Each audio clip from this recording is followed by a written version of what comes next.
मलाई चाहिँ यो ठाउँ स्वर्ग जस्तो लाग्छ। अनि म चाहिँ यहाँ जग्गामा आएको। यहाँ चाहिँ यस्तो बाटो छ, पिच छ है। बाटो चाहिँ पुरै पिच छ, आनन्द छ। यताबाट आए पनि हुन्छ, माथिबाट आए पनि हुन्छ, यताबाट आए पनि हुन्छ। एकदम रमाइलो छ यहाँ चाहिँ बस्नलाई होइन, आनन्द छ। आज चाहिँ हामीले यो खेत यो र त्यो दुईटा खेत ट्र्याक्टर लाएर जोत्नेछौँ। यो जग्गामा ट्र्याक्टर लाउने हो यहाँनिर।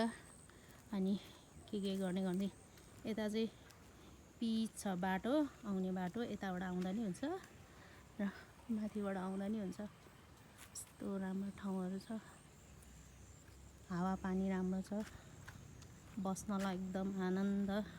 अब क्राउडतिर बस्नुभन्दा यस्तै हरियालीमा बस्नु रमाइलो हुन्छ।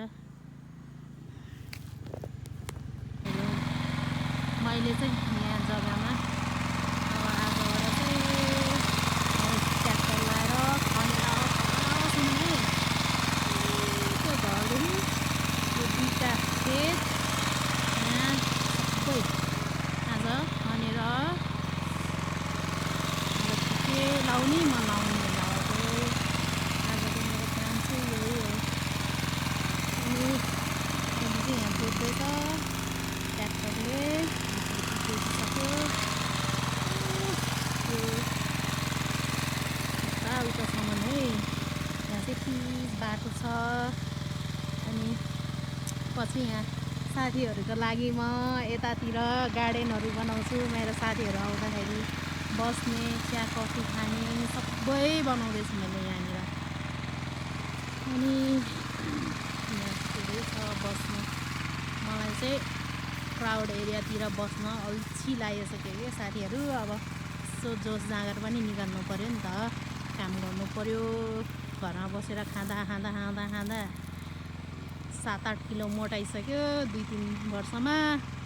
ल साथीहरू, यो चाहिँ आलु। अब यो आलु चाहिँ अहिले यति भइसक्यो है। मैले चाहिँ मेरो के भन्नु लाग्यो पुरै बिर्सेँ हुन्छ।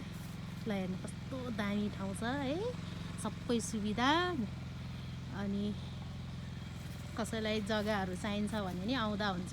यतातिर छ राम्रो, यो चाहिँ पिच बाटो छ यहाँ चाहिँ। अनि सबै छ, बिजुली बत्ती वाइफाई, अनि खानेपानीको धारा, अनि जग्गामै पानीको कुला आउँछ। यहाँ जग्गामै पानीको कुला पनि छ, पानीको दुःख छैन। यही जग्गाबाटै सबैले पानी लाने हो, कुलाबाटै। यस्तो राम्रो छ ठाउँ। हेर्नु छिमेकीहरू धेरै छैन, यहाँ थोरै छन्। अनि अब पछि म पनि यहीँनिर सानो घर बनाएर बस्छु होला। खानेपानी वाह कस्तो राम्रो, तिहार गइसक्यो, फुल अझै छ। खानेपानीको धारा पनि यहीँ छ। ल हेर्नु जग्गामै धारा, यति सुविधा छ, यति राम्रो छ। ल है साथीहरू, मैले चाहिँ अनि अब ल हेर्नु त मेरो भविष्यको घर यहाँ बन्छ होला। अनि पानी चाहिँ अहिले चाहिँ पुरा दुध जस्तो सेतो पानी आउँछ, सेतो क्या पुरा छ्याङको निगार जस्तो पानी आउँछ। अनि यसलाई राखेपछि अहिले सेतो हुँदै जान्छ, पानी सङ्लो हुँदै जान्छ। यो चाहिँ डाइरेक्ट आगो भएर यस्तो भएको पिच जस्तो सेतो। हेर्नु न यहाँ पानी हेर्नु त यस्तो आउँछ, छ्याङको निगार जस्तो पानी।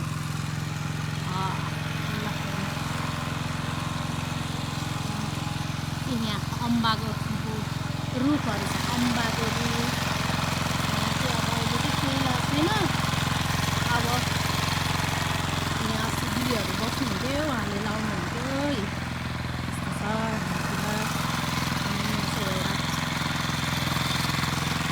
कालीहरू पनि रहेछ। अब यो भाइलाई पनि मै पाल्छु होला। पानी हेर्नु त अघि कस्तो धमिलो थियो है, अघि पुरा छ्याङको निगार जस्तो थियो, अहिले यस्तो सङ्लो पानी छ। ल यही धारा है हाम्रो चाहिँ, यही धारामा पानी आउँछ।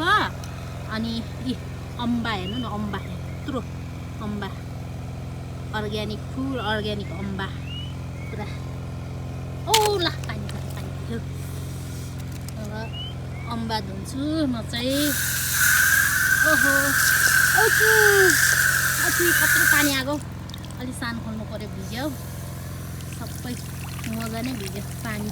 ल हेर्नु है, अम्बा धोएको हेर्नु ल।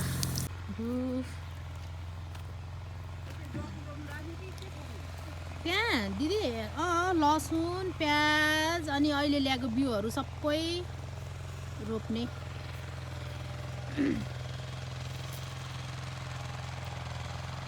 अहिले मल हाल्नु पर्दैन है दिदी? छ है ल है।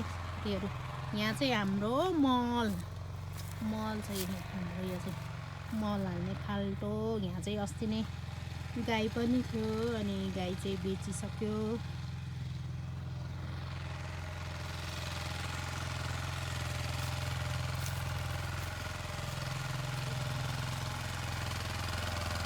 पुरै खेल्छु मैले चाहिँ।